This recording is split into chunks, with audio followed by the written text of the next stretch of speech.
So, just another heartbreaking story within the Christian world this week.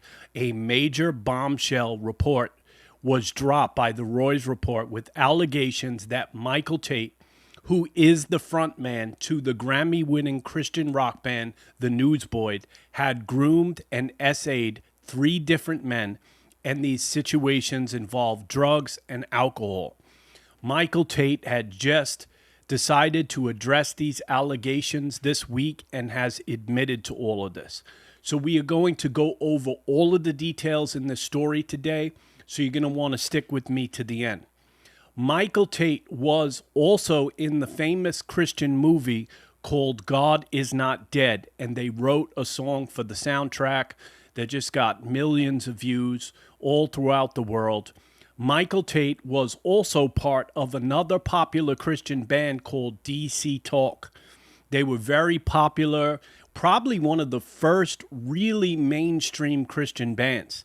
And then we're going to see a picture here and just show how big Tait's influence was. Here is a picture with him praying for Donald Trump with good old Paula White.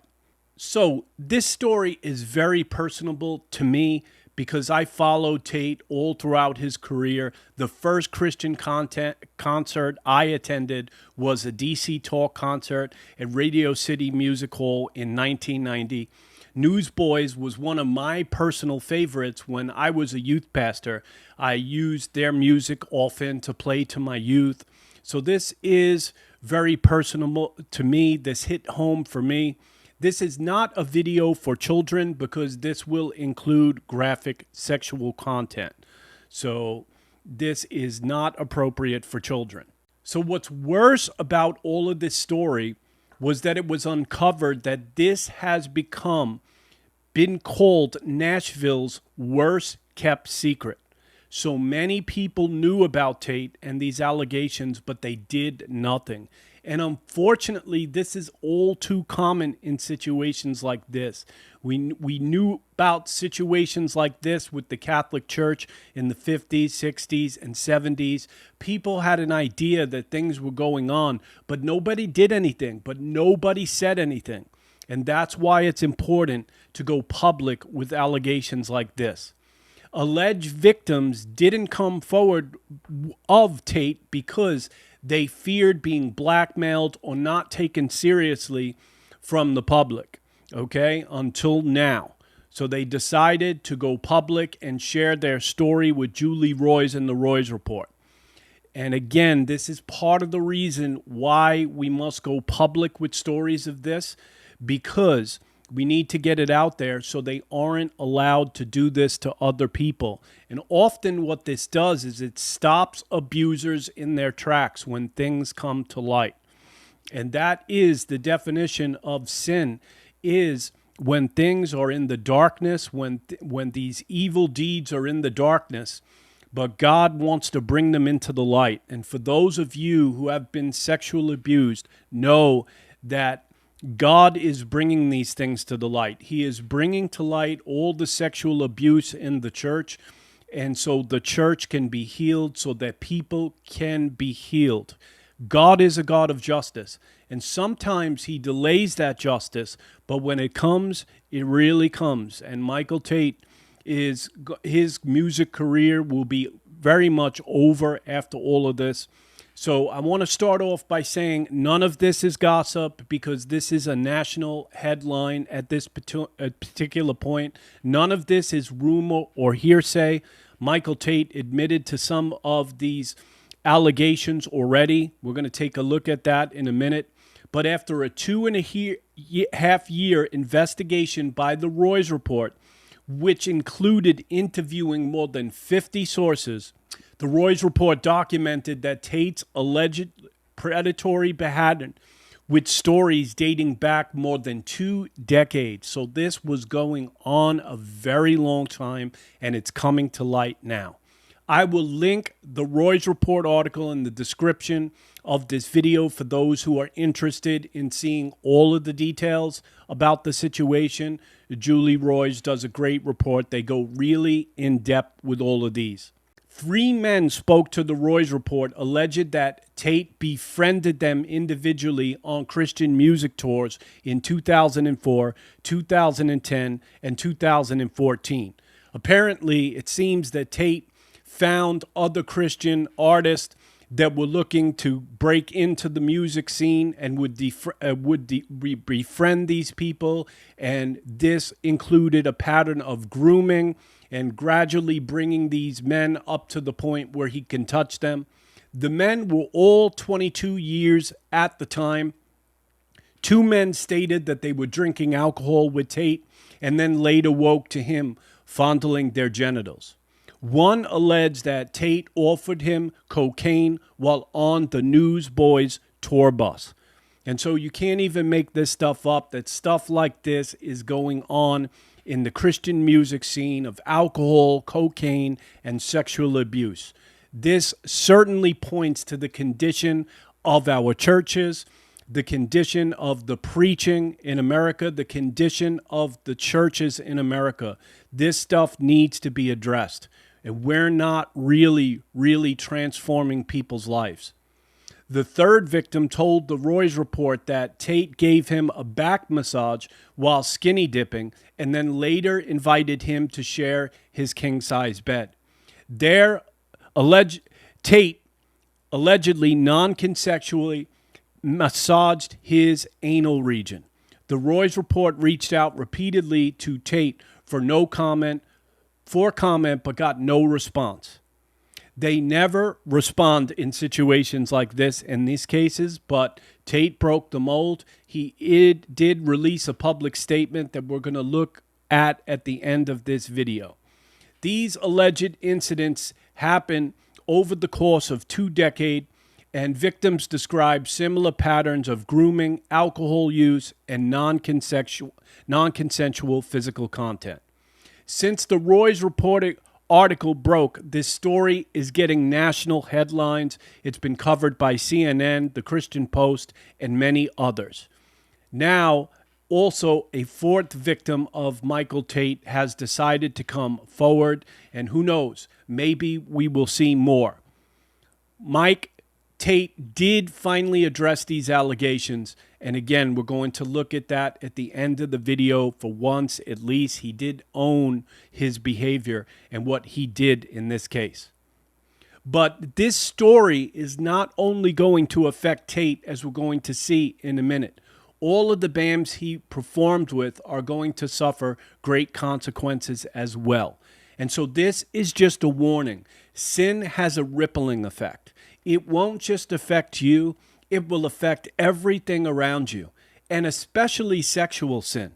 It will destroy everything around it and will affect everybody that you love around you, and it can even affect future generations if it's undealt with. And so this is another story about how our secret sin will find you out, and especially how it will have damaging effects of everybody else around us. And I think it's important that we get back to preaching the gospel in the church, to talk about sin, the sinful nature, repentance, conversion, and these different things, because we're not producing quality disciples in the church anymore. If things like this just keep happening and coming through the news, this is a discipleship issue. We failed to reach Tait. We failed to disciple him properly. Or maybe he just didn't want help. I don't know. But he always seemed sincere to me in his music and his performance.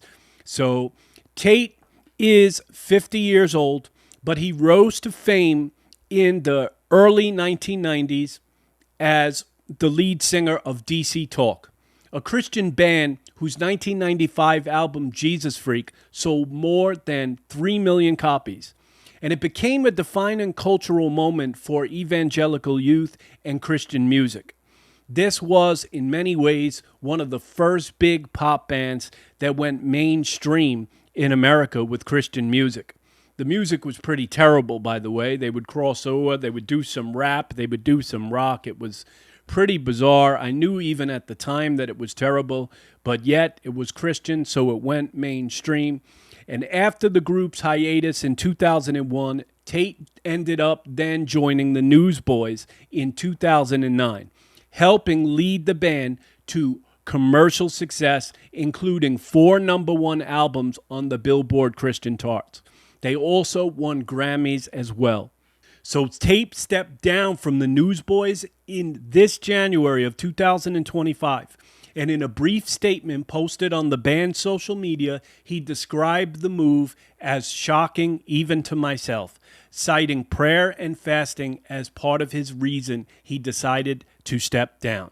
The announcement came just days before the start of a major tour and after the release of a new single, How Many Times. The band quickly re-recorded the song with a new lead vocalist, Adam Age. Now, you have to believe his stepping down was not a coincidence. He most likely knew that these stories would go public. Often what happens is, with a lot of these Christian scandals, is they're being investigated behind the scenes. The public doesn't know about it, but they know about it.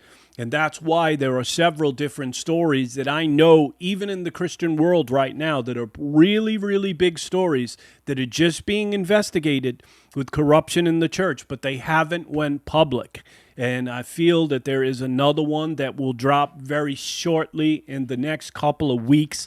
But so it's likely that Tait knew about this, knew he was about being investigated, and that this was coming to the surface and just decided to resign from the band without giving a reason. When the Newsboys found out about all of this, this was their terrible statement they made on the matter. They released a statement to the Roys Report through Eternal Samuel of Bradley Aaron Bolt Cummings.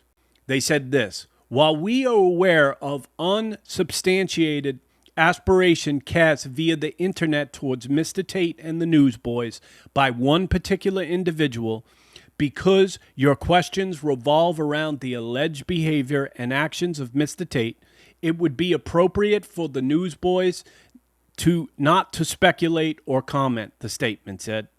If what you allege can be supported with evidence, we would imagine Mr. Tait and his representatives will have something to say about that. So not really a very flattening statement, maybe even possibly look like they were denying that these allegations are true.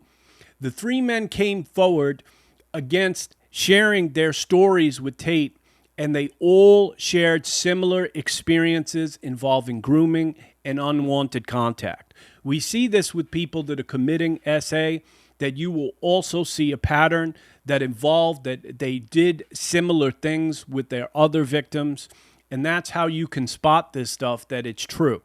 So one alleged that Tait gave him alcohol, massaged his feet, and later fondled him while he was incapacitated.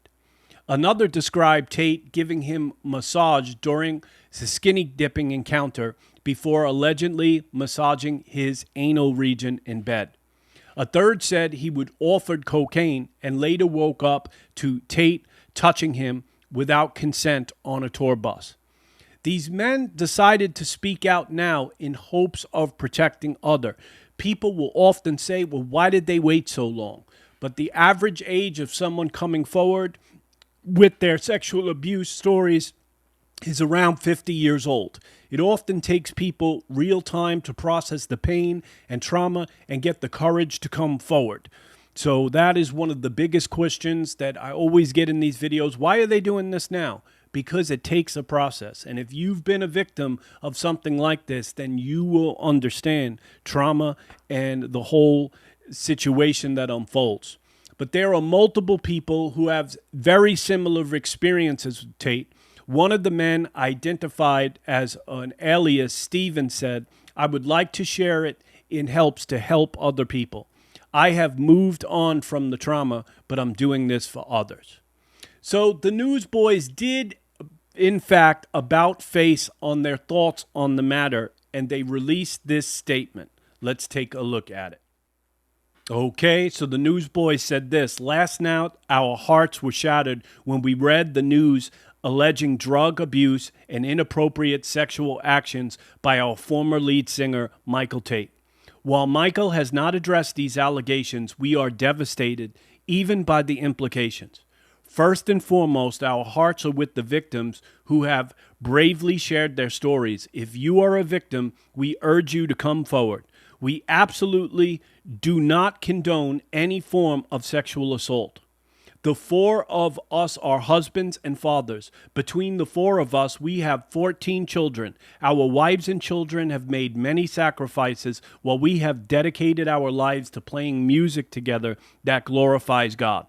We are horrified, heartbroken, and angry at this report, and in many ways, we feel as if our families have been deceived for the last 15 years. When he left the band in January, Michael confessed to us that our management that he had been living a double life, but we never imagined that it could be this bad. Jeff, Jody, Duncan, and Adam.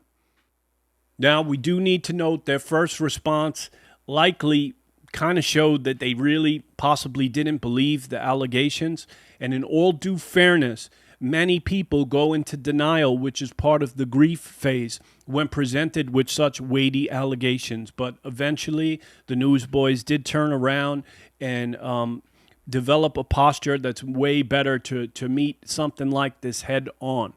Now, we are going to see in a minute that the band members did know about all of this beforehand, okay? So not only did they know about this in Nashville, but the band knew about it as well. And of course, as the weeks unfold, they are going to suffer for all of this as well. So as you look here in the Roy's report, the Newsboys heard rumors over the years about Tait, okay? So as the Newsboys continue to respond to allegations of drug abuse and inappropriate essay by former lead singer Michael Tait, one band member admitted the mega popular band wasn't surprised by the news. What do you mean you weren't surprised by the news? You almost can't even believe this stuff, that they knew about it. I'm just feeling a bit of anger right now. We obviously have heard some rumors over the years, and each time something would come up, we would try to find the source, and no one would tell us, lead singer Adam wrote on the Facebook group. We asked Tait each time something would happen, and he would deny it empathetically. According to Age, Tait called a band meeting in January to make the announcement that he was leaving just two days before their shows started in 2025. So he had stated there that Tait and them had always said that they would be together forever.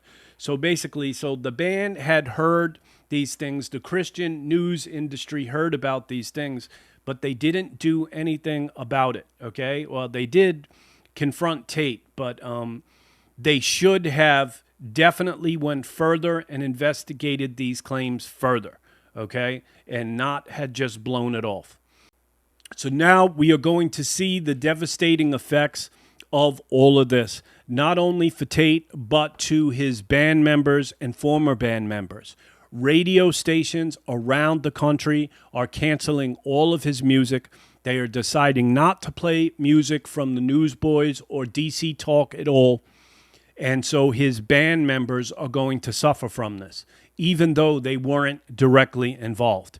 And in their case, after we just heard, they had rumors of this, rightfully so, because they knew this information and they didn't follow up further, okay? And don't assume in cases like this that somebody else is going to do that. If you're made aware of something like this, report it to the authorities, but it's your job also, and it was their job, the band's job, to look into this much further, to possibly pause all music and investigate the allegations, probably bring in a private investigator to look at these things, but they didn't do anything.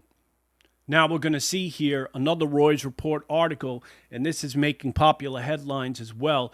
K-Love pulls the Newsboys and DC Talk from the rotation following the Tait allegation. So K-Love is one of the biggest Christian music stations nationwide, and they will not be playing their music anymore.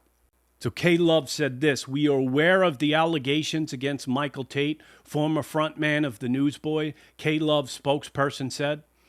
"As the investigation proceeds, our prayers are with all of those involved. In the meantime, our programming team is wresting Newsboys and DC Talk music from our stream.